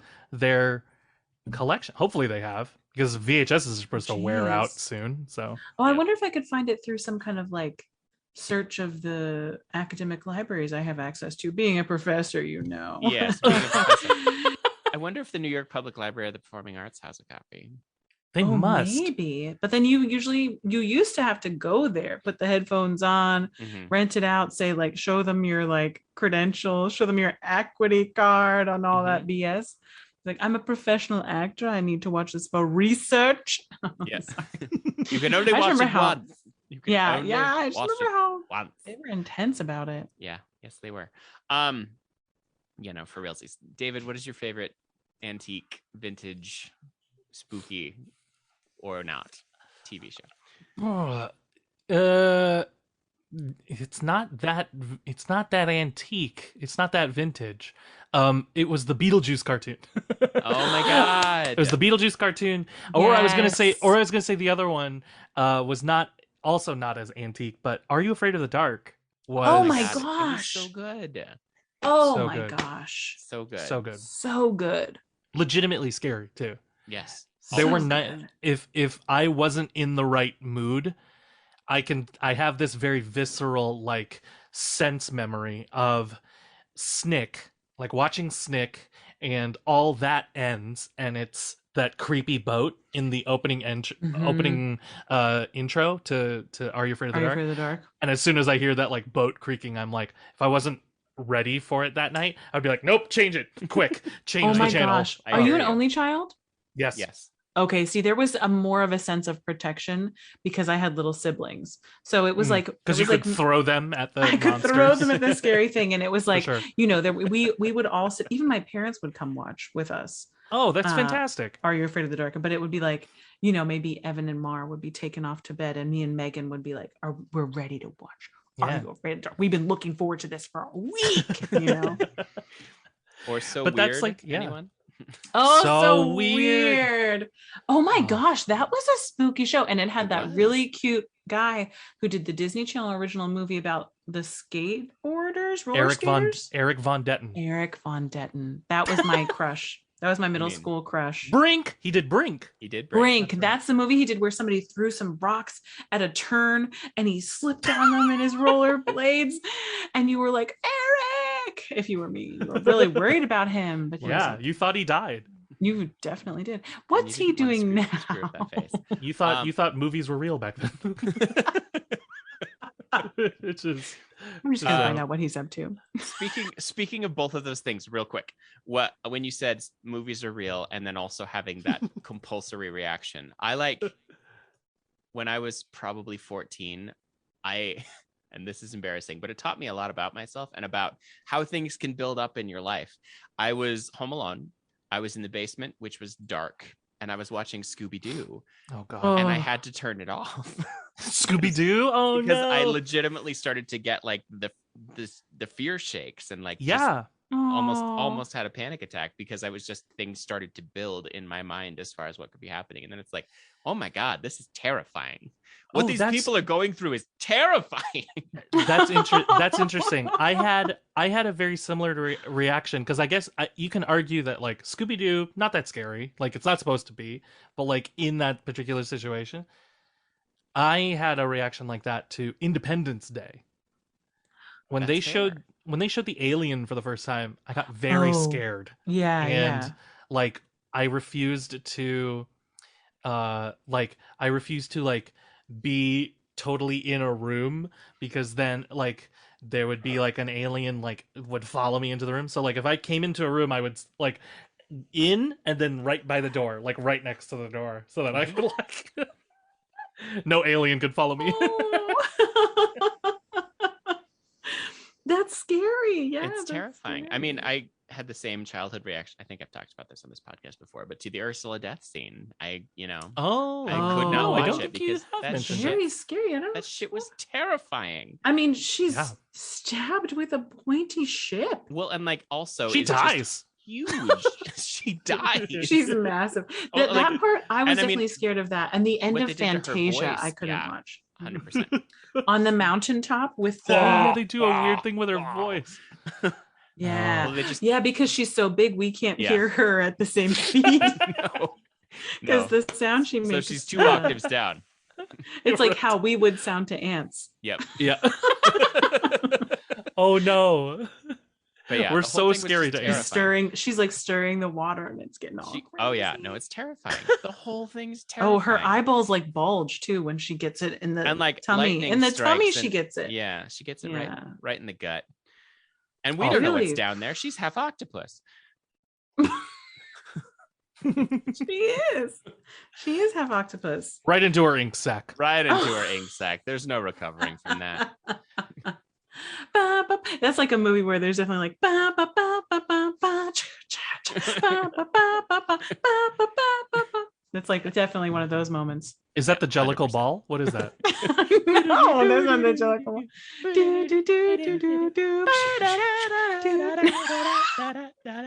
That sounds happy. That sounds too happy to be Ursula's death. And then the cat bounce. Like, I need to make gifs of you two doing cats.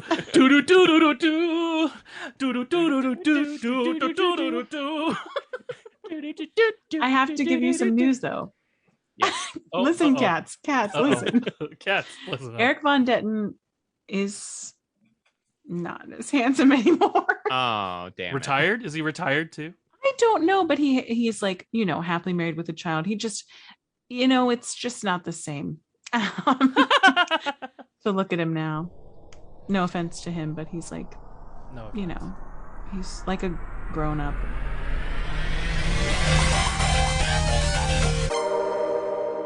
I saw recently I my still childhood childhood crush, and Yeah. she was like, I was like, oh my gosh, she's still pretty, and it also is like kind of explains, when you realize you're like, oh, I have a type. Like I've been told for a long time that I have a type, but then to look back at something and retrospectively be like, oh yeah, of course.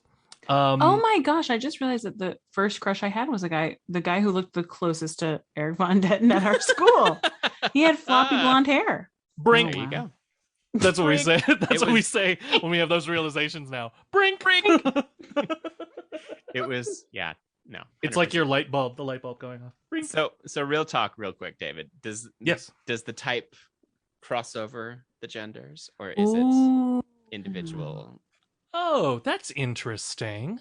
I guess not, because the gents that I've dated were not my type that I normally look for in a lady friend. Why am I talking like this? You were suddenly possessed by the mid-Atlantic dialects. Yeah, I suddenly got like very compared to the women. Yeah. Well, I suddenly got into that thing of I don't want to say female, Sure. Femme it just in this context, I don't want to say female because then I sound like a red pill, but because we're talking about dating, but I couldn't think of another thing to say for some reason. And I went with lady friend, and now that's recorded. I loved it.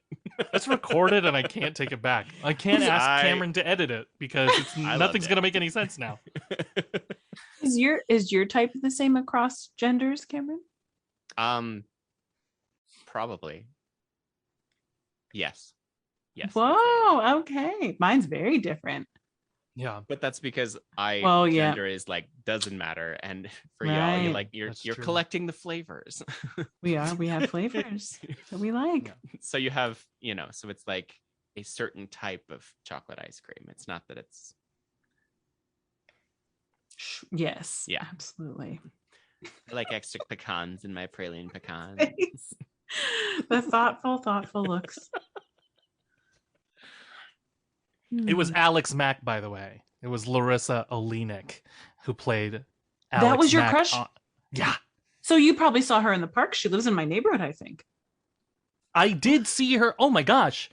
Oh my god, you're right. No, I have unlocked a memory. No, it wasn't that, but I've unlocked a memory that she came to the public once. She did come to like a Joe's Pub show. I rode the train with her once. Oh, not like nice. with her as her friend, but I was on the same car as her. I was and I was stalking her. trying to play it cool. Sure. And I was like talking to my friend, and I was like, Alex Mack is over there. And she was like, what? And she looks hadn't kinda the same, doesn't she? She looks exactly the same. Yeah. And the friend was like, I don't know, Alex Mack, what is that? And I was like, this actress. Blah, blah, blah. I was like, just play it cool. Play it cool. Don't look at her. And Don't look at her. She might turn into a Capri Sun pile of goo. but then she said to me, like when we were getting off the train, she was like, I saw this actress on the train that was this. And I was like, yeah, she was like, from the Babysitters Club or something. And I was like, yeah, Alex Mack. That's also her. Yeah. Yep. Also, 10 Things I Hate About You. Also, just like 10 with Things. us through That's our right. youth. Oh The my same gosh, as us. that's The right. same as all of us. She's the same as us. She's like us. She is. She's us. She like is us. She is. I am her, and she is me. And that's I don't know if why she's I queer, have a but I crush hope on so. her. I couldn't believe she lived in Brooklyn. I couldn't believe it. Well, I mean, why Good wouldn't for she? her. It is the for her. place to be.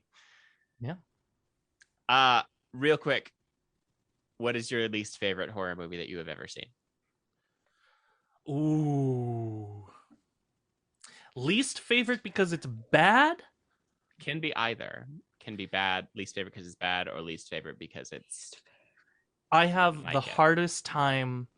There's some of my friends can't do religious trauma horror movies. So Exorcist is like, or the Exorcism of Emily Rose, things like that. Mhm.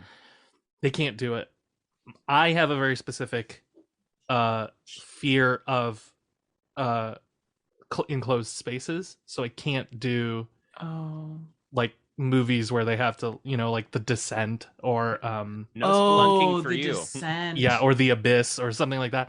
But the one that I saw most recently, the girl I was dating at the time brought, like, we both love horror movies, so she's like, let's go see this one. I had no idea what it was, and it is a very cool movie, As Above So Below. But they go into the catacombs in Paris. Oh no. And they end up at the No. they end up whatever the inscription is at the gates of hell. So they end up all the way like at the center of the earth. I don't know, but no. they keep it's all just claustrophobic, like crawling down into these tunnels. Oh mais non. Seeing you turn C'est pas French. bien. Yeah, pas bien. of course. Yep. Les Miserables. C'est pas pour moi. They Jean Valjean. Omelette du fromage. We're just all saying the French that we know, like the limited French. Où est la bibliothèque? Omelette. We just lost every French listener we ever had. Oh no, they've left. Emmanuel Macron. J'ai regretté. Mes amis. Jacques Toussaint. Charcuterie. Croissant. S'il vous plaît. Excusez mes compagnons. Pardonnez-moi. Merci. God. Jesus But anyway, Christ. so I can't watch that because I gave me a panic attack. That's fair. So maybe that's the worst horror movie I've ever seen. Oh, that would give anyone a panic attack. I wonder if for me it might be The Descent, especially because they pulled a Freddy Krueger ending and I wasn't ready for it. And I was very upset by the ending. Very upset by the ending of that movie. Yeah. But generally, if I see a horror movie, like I've never revisited a single horror movie. If I've seen it, I don't need to ever see it. I don't need again. to see it again. Oh, that's no, sad. I liked Candyman a lot. And I took a survey after the movie and they were like, would you watch this movie again? I was like, no. It's a scary movie. Why would I ever do that? Sure. Do you have one, Mine Cameron? is The Passion of the Christ. I'm kidding. It's although let's talk about violent. I mean, it's a snuff film. It is a snuff. But he doesn't really die. Yes, he does. Right? That's the whole thing. But the actor doesn't. Yeah, Jim they they really killed Jim Caviezel. He's dead. He's dead, Tessa. Stop But the cool, it. You're Tessa. But the cool thing is that 3 days after they killed him, Jim Caviezel came back, so it was okay. It's fine. I got scared for a second. Mel Gibson is crazy. I is don't know what insane. he did. I didn't see that movie. He is completely true. insane. Mine is, and I have so many visceral memories to this. Mine is the Hills Have Eyes remake. Oh, I don't hate even it know if I want to know. That sounds so spooky. fucking much. Wait. I thought of another one. and, but like, anyway, sorry. I This love taught bad me- horror movies though, and The Hills Have Eyes is one of the best bad Texas horror Chainsaw movies. Massacre. So Actually, good. I'm gonna do the Texas Chainsaw Massacre remake with beautiful Jessica Biel. I don't like one bit. I didn't That's like one fair. bit of it, Oh, okay. and it was. Yeah. Where did that gun come from? Is that the one where they it talk was a about strong entry. they have to talk about their cell phones in that one, isn't that? Where they're like, oh, there's really no signal, just so that we all know, like that they can't. it's all very escape. clear that they can't just call people. Yeah, no.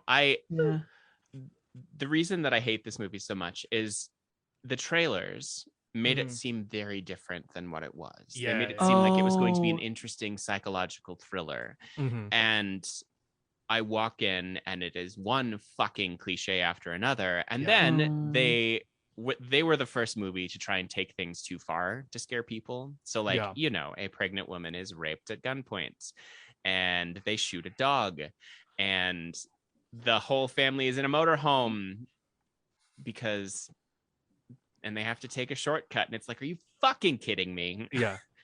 You can all fuck off. And then at the end, the villain are these mutated hillbillies who didn't leave when the bombs went off. And it's like, this is your own fucking fault. I'm glad that dog is ripping your throat out. You worthless, honky piece of shit. I hated the whole thing. I actually stood outside of the movie theater and campaigned for people to not waste their money. And that's the only time I've ever done that. Congratulations. That's bold and brave. Well, I was like, this movie's terrible. Don't waste your time. No one listened to me. I'm sure they would. Afterwards, they wish they would have. Jerks. Like, Those jerks. The only way we got through it was making jokes and then like playing slug bug because there was the abandoned car pit scene and it was like, oh, slug bug.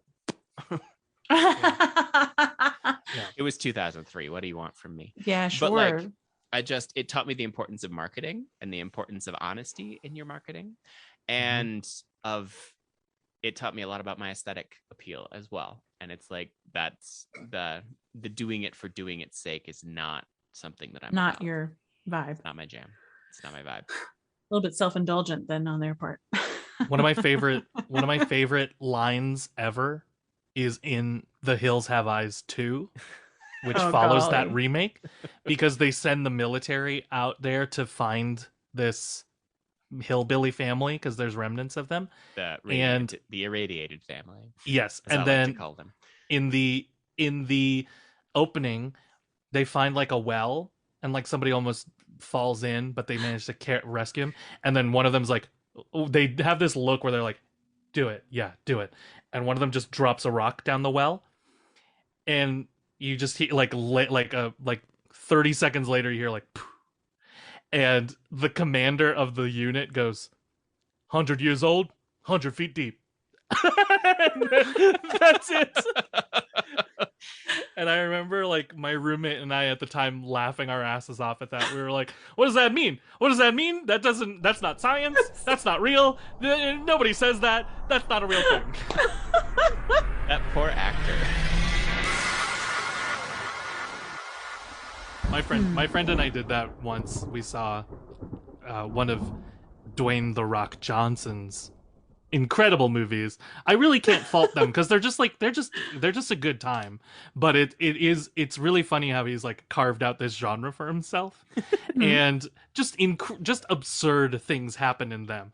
And there was a very dramatic moment. I can't remember which one it was now, but there's this very dramatic thing, and he pulled off the impossible, and like the music builds. He does the impossible thing because he's a superhuman man. And there's like silence, and my friend just goes, "How?"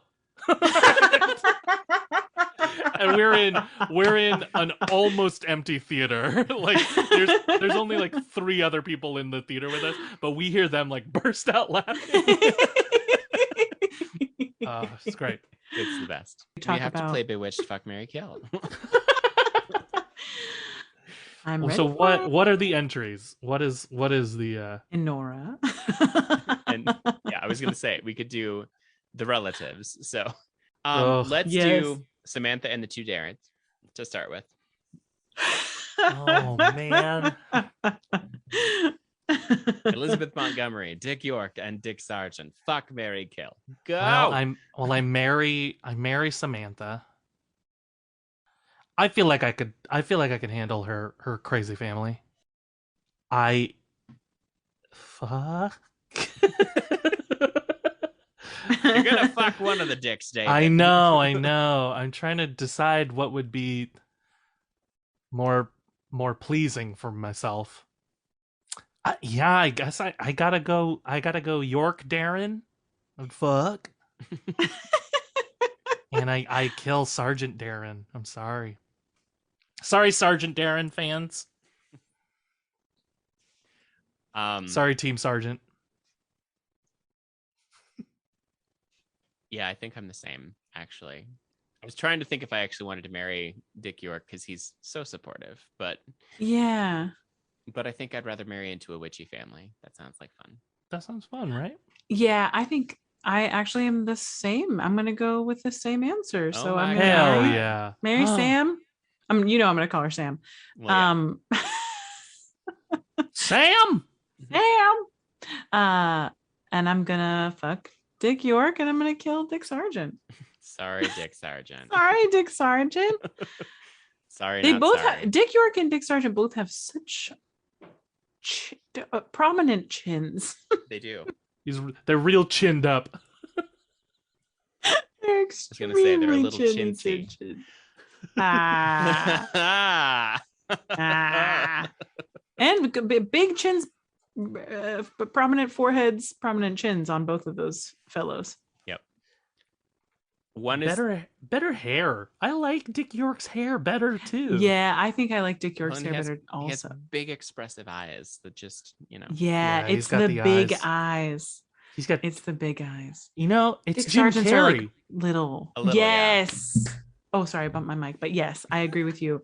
He does have a Jim Carrey-ness about him, doesn't he? Mm-hmm. That's who should have played him 100%.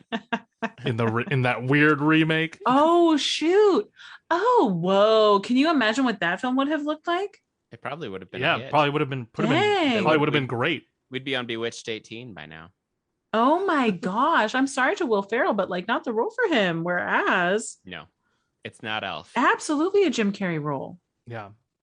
Why did I don't think that they happen? did enough. I don't think they did enough to warrant a complete the complete reimagining of the world and have it be Will Ferrell. It didn't make any sense. Wasn't good enough. Good enough for me. Because okay. Jim Carrey would have pulled the faces that Will Ferrell, because Will Ferrell just does like the one eyebrow where he's like, he doesn't do as many unique expressive. Anyway, I'm sorry. I'm ready to move on. Following in Dick York's footsteps. You're following in Dick. Sorry. Let's do. Or Dick steps. You have to stop apologizing, Tessa. We're following in his Dick steps. I guess that's better than foot dicks. Depends on who you talk to. Like I said, Reddit's a dark corner of the internet.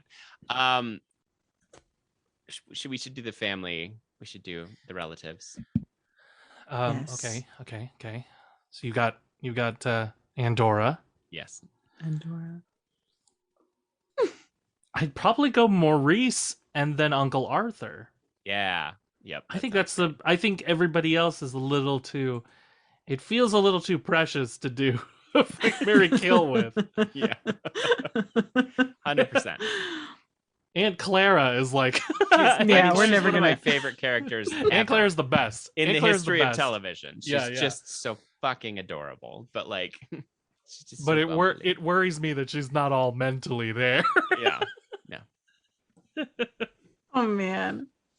Yeah, that would no choice we make is the right choice. No. So it's best to keep her unless out. it's have tea with. Right. Have tea, and then you won't have tea because she'll have forgotten. Yeah, she won't remember to come, and then she'll try and conjure it and turn you into a teapot. But that's okay. Yes. But that's okay. It would be an honor. Yeah, be a pleasure and an honor to be turned into a teapot by Aunt Clara. By Aunt Clara. 100%. The only one I would allow. Right. I am going to fuck Endora, marry Uncle Arthur, and kill Maurice. I feel like interesting. Mostly because Endora is amazing, but it seems like married life would be a lot to that particular. That is something character. I have been. And it would also be a lot to Uncle Arthur, but what campy fun we would have. Sammy. Despite. Oh, Tessa stepped. She usually goes first. Tessa's really slow on this one. I'm having trouble. You know what? Oh, go. No, go. You go. No, Tessa. David, I insist. You're the boss. You gotta go first. You gotta go first.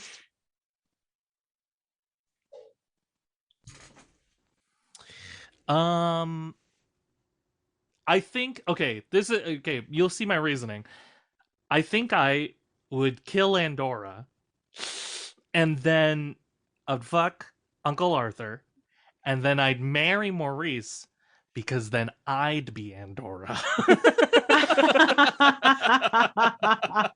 I mean, that's what we all want, isn't it? I think Endora. I think Endora is very much a product of her marriage too.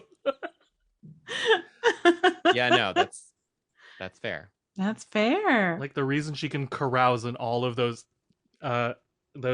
caftans is because Maurice is never around. Well, that's true. That's true. I thought they were divorced. They might be divorced. I think maybe they're just separated. Well, I mean, they're witches. I bet they can't. I bet in those days they couldn't be. Would that be like that's the what first I was thinking? That would be like divorced couple? Right. I don't think they could be officially divorced. I think they could be like, we're not seeing each other. We don't stay in the same house, but it's of like, course we're still married. It's like when pregnant I Googled it on I Love Lucy. They can't say it. Expecting. Yeah. When I Googled it, it was like her husband. So right. Oh, it says separated. Oh. In the Bewitched wiki. They're still married, but separated. Which is why they're so catty to each other when they're on screen. You totally were. It looks like I know stuff. Except I still am trying to figure. So I think what I'm going to do, excuse me. I'm going to take the plunge. And I'm going to marry Endora. I know it is going to be a glasses smashing against the wall, throwing plates kind of relationship, but I am ready to go head to head with Endora. I feel like I'm spicier than ever. Two powerful women. Yeah, we love it. We love to see it. I'm going to. The kids are all right. I'm gonna kill Maurice and fuck Uncle Arthur. Yeah. But that's her brother. That's weird. Like, there's gonna be a lot of plate smashing because I fucked her brother. Like, right. Yeah, sure. I mean, I don't know if he'd ever tell. That would probably be something against some kind of code. Yeah, I also think sink ships and all that. I also think Uncle Arthur would never choose to have sex with me. Yeah. It was what we call an obligatory fuck. It was like, sure, you can marry my sister, but we're gonna have sex first. All right, let's get this over with. Nobody's gonna enjoy it. This is for posterity. Yeah. You two are too good. I need to really brush up. I really gotta brush up. Thank you. Fantastic. Great content, everyone. Great everyone. Listeners, leave a comment on whatever platform this ends up going on. Leave a comment about how do you feel Halloweened? Do you feel Halloweenied? Yeah. Or do you feel Octobered? Do you feel Do you feel Samhained? Have you been Samhained? Have you been solsticed? Right up the right where it counts. Right where it counts. Right in the harvest is what we call it. Samhained in the harvest. Samhained in the harvest. But Samhained right in the harvest. If it ain't in your harvest, it ain't Samhained.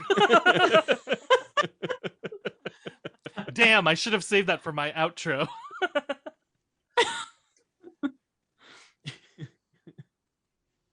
Oh well. Well, I think you could say your name. I could say it. Will you edit it, Cameron? Or will you or no, just leave it all in. Leave all of this in. And, like, make me sound like an idiot. That's always my favorite. That's my favorite dumb editing thing that's only come because of podcasts. Is like, okay, no, don't worry. We'll edit this out. Okay, here we go. Ready? Okay, first take. On my first take. And then, it's true. And then the editor just leaves it all. Leaves it in. Leaves it in always. It's always my favorite thing because it's funny. It's because it's funny. It's funny. There you go, podcast land. There you go, podcast world. I've been Cameron, and I would just like to remind you all to check your candy apples for razor blades. Oh yes, yep. That's true. It happened once, but it was a whole thing. Did People it really? went over. Yeah, Was it people really real? went overboard in the 80s, Yeah. and it happened Oh, after shit. that rumor was started. Oh, So, like, you know, I always heard that was not like a real satanic thing. panic, everybody. Oh man, I always imagined that it was something like that. There was no way they could do it. Like it would literally be like, "Oh, look at this! Oh, look at this piece of toffee. Let me just. Oh my god! What? Sorry, I'm doing No, I mean, like, purely visual jokes on a podcast. well, and the thing was, is when it happened in the police report, it's literally just a razor blade sticking out of an apple. It's not. It's not like buried inside for you No, to bite into and no. slice your face off. No. Sorry, I feel like it's not I'm being- funny. It's not funny, but It it is is. It's funny. not, it but is at the same time, very It funny is to funny. me. It's very funny. I've been Tessa Flannery, and if you don't pumpkin your lumpkin, you'll you'll harvest your fall. I don't want to say harvest because you're going to say it, David. No, I'm gonna say, What? and I've been David Armstrong. Remember, 100 feet deep, 100 years old.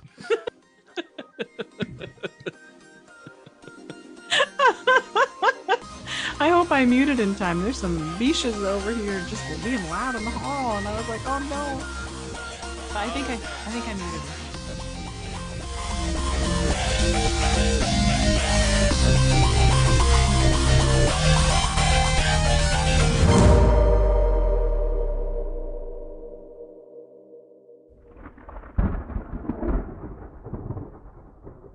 There's a lot of spooky history in my We family. talk a lot about ghosts are spooky real. shit. The reason I didn't think that Ghosts aren't real. wasn't sure. No, but I wasn't sure. But they're also queer. But I wasn't sure. I do, if they do exist, they are queer.